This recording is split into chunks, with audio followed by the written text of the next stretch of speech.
Inside the world's toughest prison you can never escape. The gates slammed shut with a sound that could crush a man's soul. A sound that told every prisoner inside, your life as you knew it is over. No escape, no second chances, no way back. This wasn't just a prison. It was a living nightmare, a fortress built to break the spirit of even the strongest men. Some called it the black hole of humanity, others simply called it the end of hope. This prison stood in the middle of nowhere, surrounded by miles of barren land and armed guards perched on towers that watched every flicker of movement. Beyond those walls was freedom, but between freedom and the inmates stood steel, stone, and a system designed to suffocate every dream of escape. No man had ever broken out. Those who tried vanished forever, swallowed by silence. Inside this place lived a young man named Daniel. He was only 25 when his life spiraled into disaster. A wrong decision, a reckless night, and a single mistake cost him everything. Daniel wasn't a hardened criminal. He wasn't a killer or a mastermind. He was a boy who made one terrible choice, and now he was trapped in the world's toughest prison, sentenced to a life he could never run away from. The first night broke him. The clang of bars, the echo of screams, the heavy boots of guards stomping down the halls, it felt like the walls themselves were alive, mocking him. He lay on a hard bed, staring at the ceiling, fighting back tears. Around him were men whose names were whispered in fear on the outside. Murderers, drug lords, traitors, and gang leaders. Daniel felt like a sheep thrown into a den of lions. The days turned into battles of survival. Meals weren't just food, they were territory. A single mistake in the cafeteria could spark a fight. Even walking down a corridor required eyes sharp enough to sense danger from every corner. Daniel quickly learned that in this place, weakness was blood in the water. The strongest ruled, and the weakest were devoured. But among the chaos, Daniel met a man who would change his fate. His name was Miguel. He was older, his face carved with scars, his eyes carrying the weight of 1,000 regrets. Miguel had been inside for over 20 years. He had seen men rise, fall, and vanish into the darkness. But Miguel was different. He hadn't lost his humanity. One night, when Daniel was cornered by gang members ready to make him their prey, Miguel stepped in. He didn't fight, he didn't threaten. He simply stood firm, and with his presence alone, the danger dissolved. "Keep your head up," Miguel whispered to Daniel afterward. "This place is built to crush you. Don't let it." From that moment on, Daniel had a mentor. Miguel taught him how to survive, not just with fists, but with mind and heart. He showed him the secret codes of prison life, who to trust, who to avoid, how to walk, how to speak. But more importantly, Miguel taught Daniel that even in the darkest pit, a man could hold on to hope. Still, survival was never easy. Every day came with challenges that tested Daniel's will. He faced beatings, threats, and nights so cold he thought his heart would freeze. He saw men lose themselves, turning into shells of what they once were. One by one, his cellmates surrendered to despair. Some joined gangs for protection, selling their souls for safety. Others chose silence, disappearing into the shadows of their cells. Daniel fought to resist both paths. Then came the day that nearly broke him. A riot exploded in the prison. It started with a whisper and erupted like fire. Doors slammed, fists flew, and blood painted the floors. The guards stormed in with shields and batons, smoke filling the air. In the chaos, Daniel was thrown to the ground, his face pressed against cold concrete. A blade flashed near him, and for a second, he thought it was the end. But once again, Miguel pulled him out, shielding him from the storm. That night, Daniel realized that without Miguel, he wouldn't last. As months turned to years, something began to change in Daniel. He started writing. Using scraps of paper he could find, he poured out his pain, his regrets, his dreams. Words became his escape when walls would not let him run. Soon, his writings spread quietly among other prisoners. Men who had lost everything found comfort in his words. They read his lines and felt human again, if only for a moment. Daniel became a voice in the silence, a reminder that they were still alive. Even guards, hardened by years of cruelty, began to notice. One officer slipped him extra paper, whispering, "Keep writing." In the most hopeless place, Daniel had found a way to spark hope. But the toughest challenge came when Miguel fell ill. Years of harsh life had eaten away at his body. In his final days, he told Daniel something he would never forget. "Don't waste your life in chains, even if your body never leaves these walls." "Freedom is here," Miguel said, tapping his chest. "Promise me you'll live, Daniel. Promise me you'll never give up. Miguel's death crushed Daniel, but it also gave him strength. He carried Miguel's words like a torch in the darkness. He began leading small groups of inmates in quiet gatherings, reading stories, sharing lessons, reminding them that even here, they could choose to be more than what the prison wanted them to be. Years later, Daniel's writings made it outside the prison walls. A journalist discovered his letters, and soon, the world heard about the man who brought light into the world's toughest prison.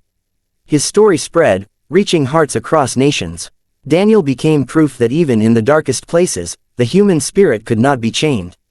Inside those walls, Daniel never escaped with his body. But his soul, his voice, and his hope broke through every barrier. And in the end, he showed the world that no matter how high the walls, no matter how strong the chains, true freedom lives inside those who refuse to give up. Because sometimes, the toughest prison isn't built of steel and stone, it's built inside us. And when we choose hope over despair, no prison on earth can ever hold us forever. The sun never really touched the prison. Even when it shone outside, the walls were so high and so thick that only a dull, lifeless light crept into the cells.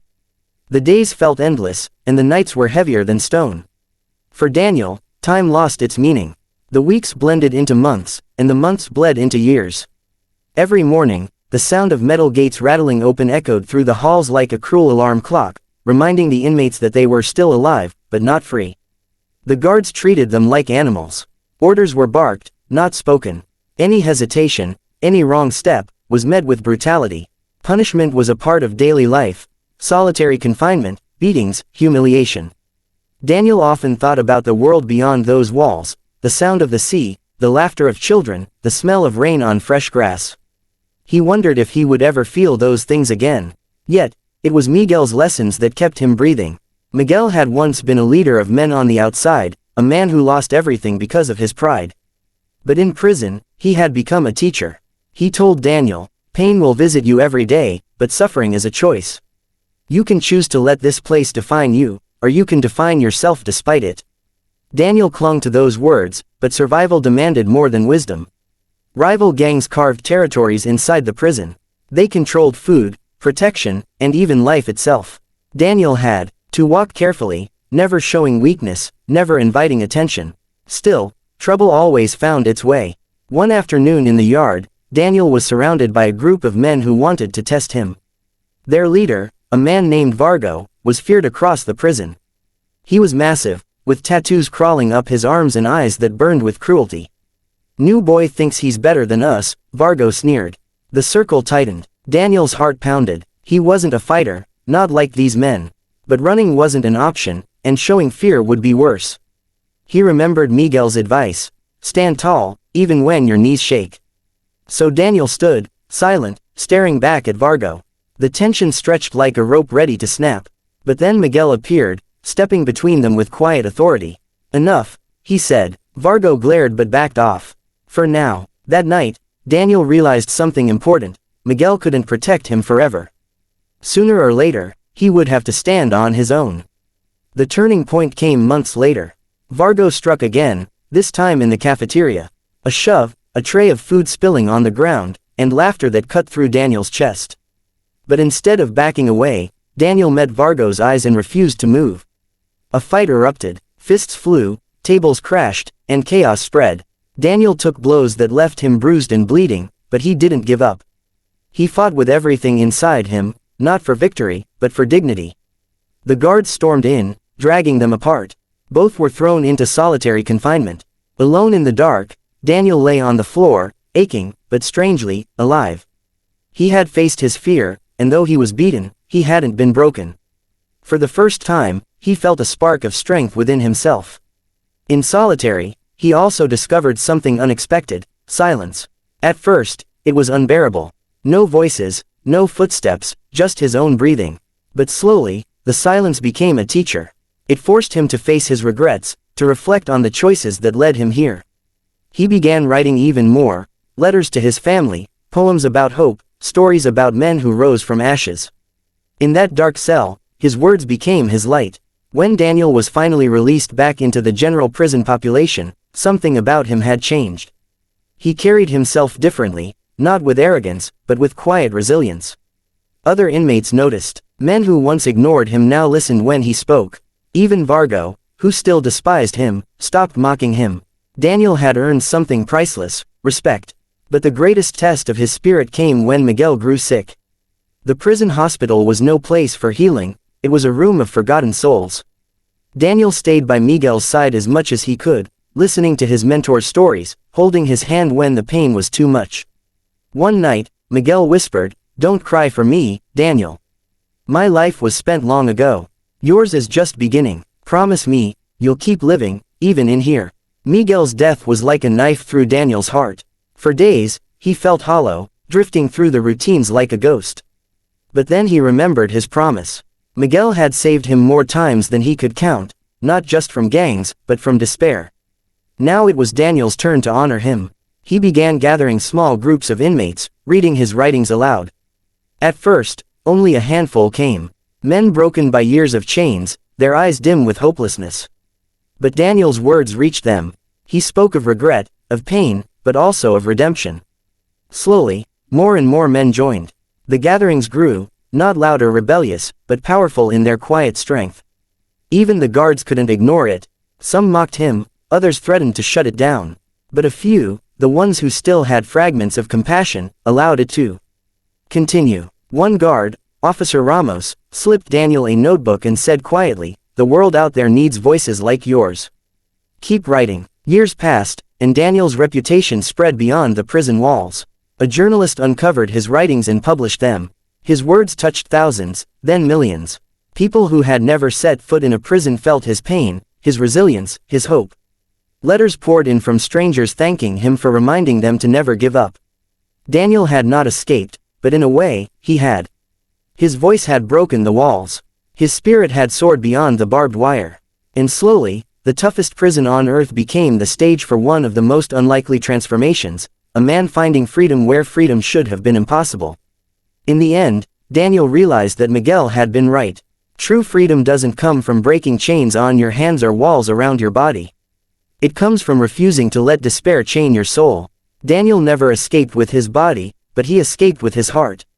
And through his story, he proved to the world that no prison, no wall, no guard, and no lock can cage the human spirit when it chooses hope.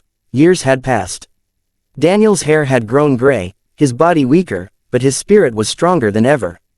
The young man who once cried himself to sleep on his first night had become a leader, a voice, and a light in the darkest corners of the world's toughest prison.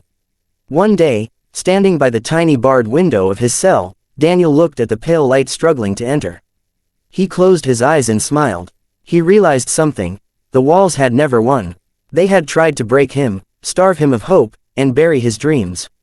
But they had failed. Miguel's words echoed in his heart, "Freedom is here." And Daniel knew that even if he never walked beyond those gates again, he had already escaped. His writings were outside, inspiring people he would never meet, touching hearts across the world. His voice was free. To the men around him, Daniel was no longer just another prisoner. He was proof that the human spirit can endure anything. He was living evidence that even in the world's toughest prison, where escape was impossible, hope could survive and thrive. Daniel left behind a message not written on walls or carved into stone, but carried in the hearts of those who heard his words. No matter where life locks you, no matter how high the walls or how heavy the chains, the greatest freedom is the one you carry inside your soul. And no prison, no matter how strong, can ever take that away. The toughest prison in the world may have kept Daniel's body captive, but it could never cage his spirit. And that was the greatest escape of all. Message: no prison is stronger than the human spirit. The walls may be high, the guards may be cruel, and the chains may be heavy, but hope, courage, and faith cannot be locked away. True freedom is not found in breaking out of walls, but in breaking free from despair. No matter where life traps you, never give up, because the greatest escape begins inside your own heart.